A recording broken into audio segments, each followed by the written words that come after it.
Good morning, praise the Lord. Today, November 18th, we'll talk about Paul. There are several factors about Paul that we should know, so one after the other we'll see. Today, we'll see Paul as the Pharisee. Acts 23:6. Then Paul, knowing that some of them were Sadducees and the others Pharisees, called out in the Sanhedrin, "My brothers, I am a Pharisee descended by from Pharisees. I stand on trial because of the hope of the resurrection of the dead." Saul of Tarsus was a highly learned person. He was a Pharisee. His early days were spent at the feet of Gamaliel, who was a doctor of law given by God through Moses. It was there that he learned the perfect manner of law, and he claimed in Acts 22:3 about it.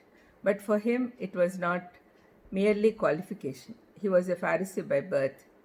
Many years later, when speaking to the chief priests and all the council, he said, "I am a Pharisee, the son of a Pharisee." In Acts 23:6, that's what we read.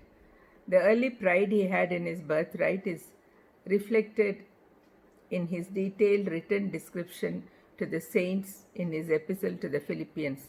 We see this in Philippians 3:3-6. But even then, there was a further element emphasized to King Agrippa. "My manner from my youth is known by all the Jews, if they are willing to testify that according to the strictest party of our religion, I have lived as a Pharisee." This we see in 26th chapter 4 and 5. Thus his very life reflected it. Saul had witnessed and sanctioned the death of Stephen, and soon after was breathing out threatenings and slaughter and approaching the high priest to ask him for letters of recommendation to the synagogues of Damascus. What changed the course of such a zealous life? And why did he later write off such distinctive religious attainment as dung?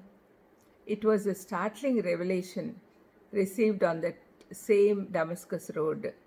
There he learned that Jesus of Nazareth was not only alive but in heaven. Until then, he sincerely believed that he was dead and gone. Saul's conversion is worthy of careful study. After he had seen the light from heaven and heard the voice, he asked, "Who are you?" He would not have been surprised if the voice had said that he was Jehovah, because he knew that Jehovah was in heaven. But the answer was, "I am Jesus, whom you are persecuting." He immediately was saved and called him Lord. He was already convicted at the scene of Stephen's martyrdom.